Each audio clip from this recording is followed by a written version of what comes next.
Right, another day of searching for things to grab, and dealing with the obscene amount of padding in this game. Really wish I could muster some enthusiasm for this far in. Then it wouldn't feel like such a chore to get the rest of this game completed. I don't want to feel like completing this game is an obligation since I enjoyed the first Metroid Prime, and I am looking forward to LPing the third game. Unfortunately, there's nothing I can really do about my own mindset this far in. My opinions in this LP are pretty thoroughly solidified this many clips in. It had a pretty strong start, but the more lore we read, the less I liked where we were going, what we were doing, and why. This game does nothing to let us learn more about Phazon, which is a major thing in both the Metroid Prime games. This one is sandwiched between. The main villains of this game just do not have enough going for them to warrant a game that goes on for this damn long. And while I do like Dark Samus, despite the fact that she's someone we defeat multiple times, as opposed to how the SAX and Fusion was handled, she is not enough to make this game go from meh to amazing for me. I just find myself feeling that she deserved to be in a better game. And just feeling overall that Metroid Prime 2 gives me the impression of being more rushed than the first Metroid Prime or the third one. I just can't help feeling that the GameCube generation was when Nintendo was having its most blatant troubles. But that's possibly because I never bothered looking that closely at the Wii U. The GameCube was just entirely sandwiched between the innovative N64 that introduced game designers to the idea of using thumbsticks or feeling the effects of that one, and the Wii, which created a market of casual gamers that never existed before. But the GameCube did not bring anything especially new to gaming. It was just a improvement over the previous generation of console, and had the poor luck to be competing with the PlayStation 2 and original Xbox. Nintendo did well enough to avoid the same fate as their old rival Sega, but I'm pretty sure they were still nervous, especially with so many second and third party developers preferring to work on the Xbox and PlayStation 2 than working on GameCube. Sure, the first Metroid Prime was amazing. Resident Evil's remake and Resident Evil 4 were astounding. Legend of Zelda Wind Waker and Twilight Princess were major hits. But every other game I can think of on the GameCube either weren't drawing me in any way, shape, or form, or were released on the other systems as well, so they explicitly weren't drawing people from one console to another. Some of that is down to my own personal tastes, like not feeling drawn to Animal Crossing since I'm more of a combat-focused gamer. Super Mario Sunshine didn't draw me in like the Collectathon games from the N64, like Banjo-Kazooie or Mario 64, that sort of thing. But other bits are things like Star Fox Assault and Metroid Prime 2, which just did not measure up.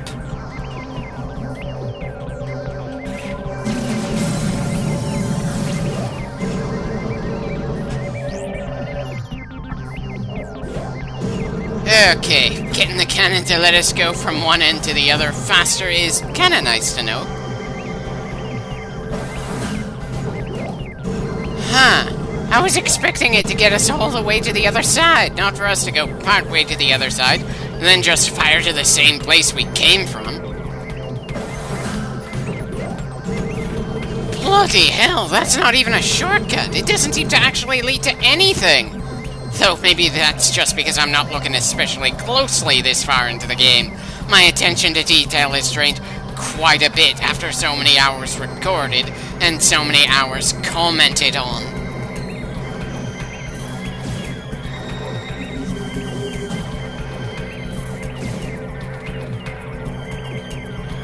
Part of me thinks we should have tried to use the screw attack to get over that chasm. The other just remembers how many times we failed with the screw attack so far in this game. I may have gained more confidence in my execution of it once we had more time to get a feel for it in this particular instance, but that first impression really didn't make me feel it's something to explicitly rely on. It's more like something that when I see a chance to use it to make things easier, I might, but I am not going to test my luck with the damn thing. As a side note, I can't help chuckling at the fact that in the 2D games, the screw attack is an actual attack. Granted, you're not that likely to want to use it against bosses and mini-bosses, but still, you could use it to break through some barriers and kill lesser enemies as you move around. It was a method to go higher into the air. But in the 3D games, I just don't get the sense that the screw attack is an actual attack, and it does not gain us any altitude.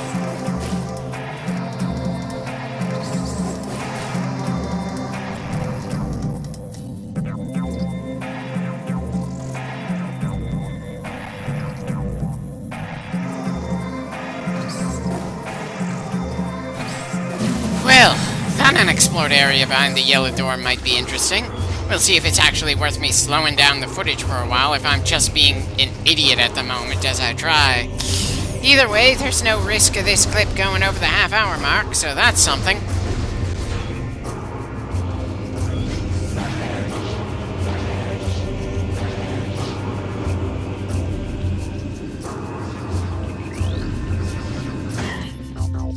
Well, that device certainly seems rather prominent.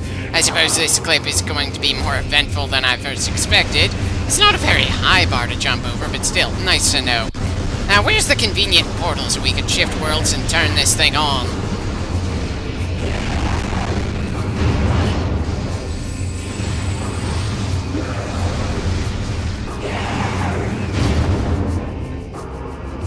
Ah, there it is.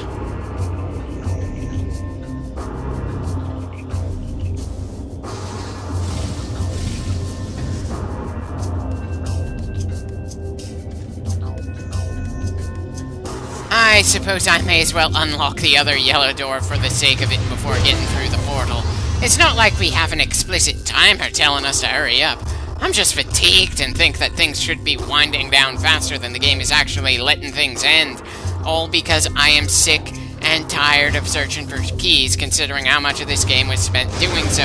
Again, who greenlit having so many keys in this game when the long hunt for keys before the crater was the biggest issue people had with the original Metroid Prime? Did they just start working on this game before they had gotten any feedback whatsoever? I mean, sure, I felt that this game was rushed, especially considering the number of fundamental flaws in the boss designs and storytelling compared to other Metroid titles. Still, I can't help feeling that I might be getting overly harsh with this game at some points, for various reasons.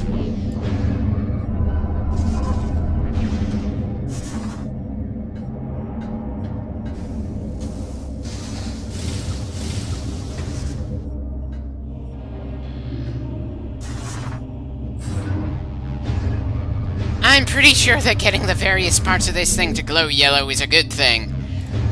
Would it have been better if I just went to turning it fully blue/green instead? It's not like we've seen anything in-game so far to tell us what we absolutely should do to make progress here. I'm just guessing based on prior experiences in this and the other games in the franchise, though I could possibly be wrong for any number of reasons. Maybe I'm supposed to shift things to each individual color shift and keep switching worlds to see what the result is. Considering how this game is padded out, I would not be surprised if that was the case.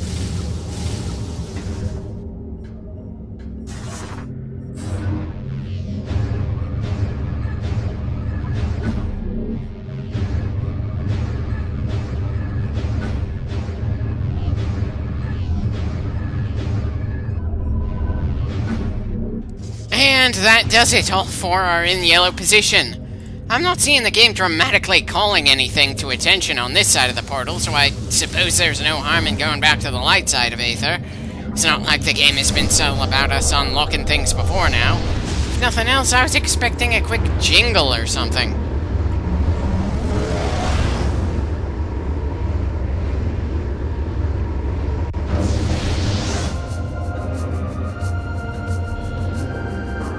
Oh, for God's sakes, it doesn't even look like anything's changed here in the light version of the world. Really? We've had multiple devices over the course of the game where if you interacted with something in the dark world, it had an effect on the light, and various moments where the opposite was true.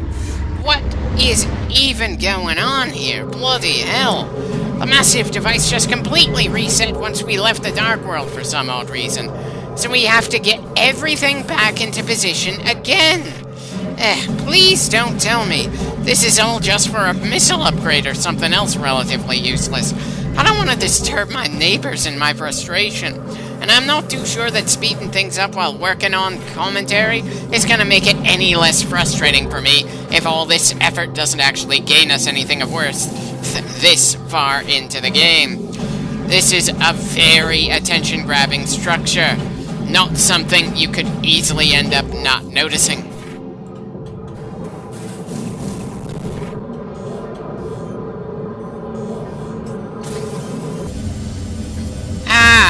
So we need to use the multi-missile trick.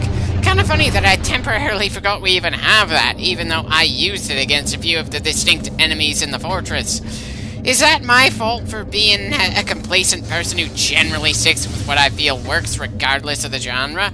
Or is it the game's fault for giving us quite a few tricks that are pretty circumstantial and don't feel especially useful in the average encounters we go through? I'm kind of inclined to call it a mix.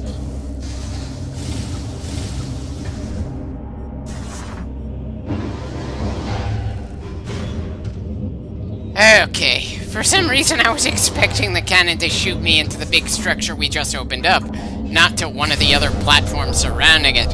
Ah well, not that big of a deal, especially since I'm curious how things look on the other side.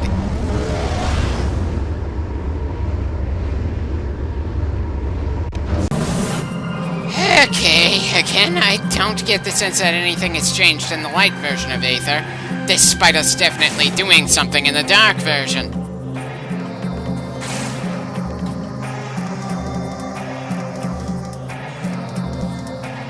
Yeah, me bothering to see if anything changed has just been a waste of time, and I'm not sure how to take that. Because again, it's been a bit of a major thing in this game for events in one world to affect the other somehow. So the fact that we've got a notable exception here has thrown me off a bit. It is one of the defining factors of the game. Something that helps give this game some personality, and lets it try to stand out from the crowd of the other Metroid titles.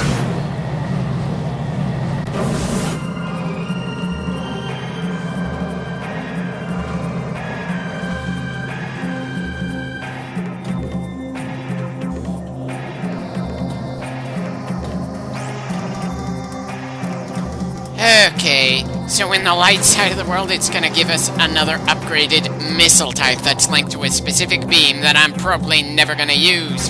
Granted, that's better than giving us just 5 more missiles in our already large ammo supply, but still, that is exactly what I was hoping it wouldn't be. Not exactly thrilling.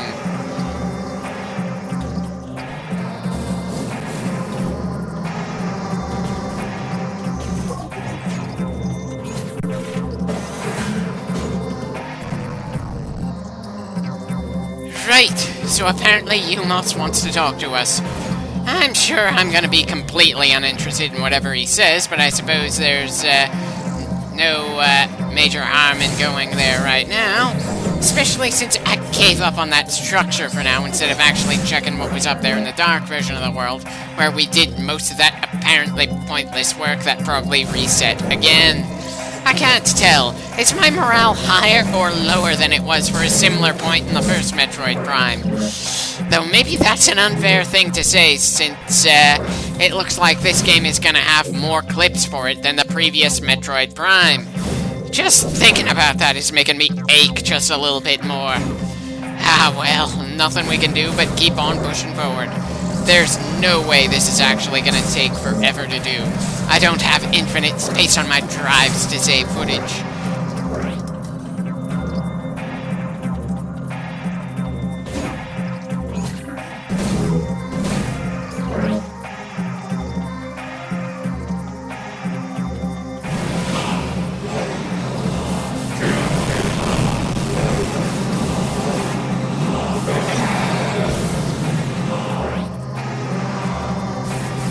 Oh, how I wish I could give a damn about the pirates trying to stop us right now.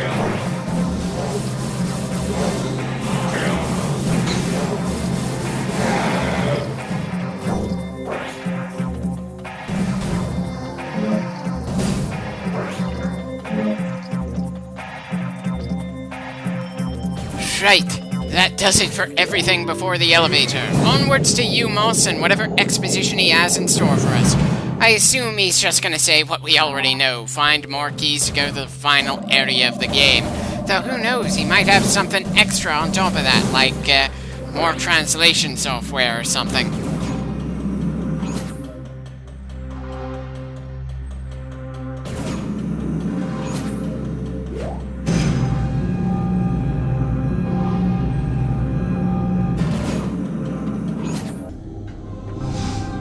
Right, good to see you're fascinated by the light show we've improved upon through a lot of grindy bullshit work. And good God, do I wish that was enough to let us get off this planet once and for all.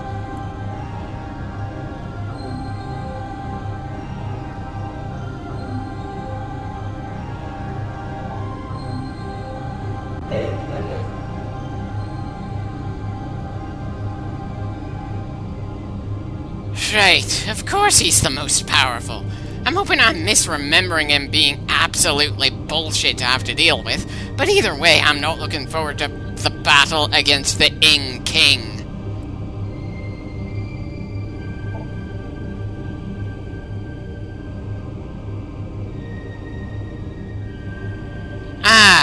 So we get some better armor for getting all 3 temples cleared and then coming to Umos before working on getting the final major door open.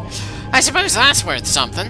Though I do have to wonder how long he's had that suit in our size, and what was really stopping him from giving it to us earlier in the game. So we have to run up to grab it instead of him just directly giving it to us. I'm sorry, but that doesn't make the moment feel any more epic in my mind.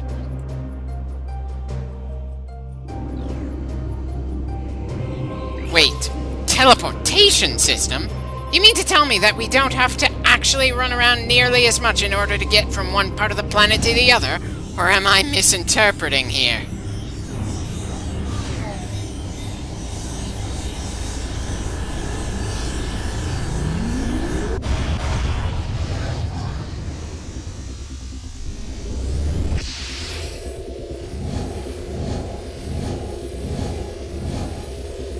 Sorry, I can't really say that I'm a fan of Samus's current look, but then I was always more of a fan of her standard orange and red getup.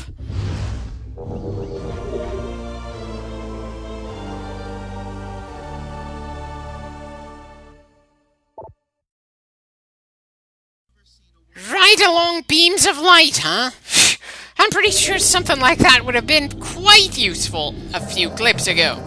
I'm also pretty sure this armor is completely immune to the toxic atmosphere of Dark Aether, though we still take damage from poison clouds and other such various obstacles for some odd reason. Yeah, I was right. Dark Aether has just been completely neutered. Again, how long has Umos been sitting on this armor? We certainly didn't hear at any point that he was trying to make something special for us. He was just given as soon as we were done with the temples. I'm pretty sure he just dusted off something that's been sitting in a storage room we're not allowed to enter, and decided to give it to us when the job was 90% done. Bloody hell. Let's just save and call it a day already.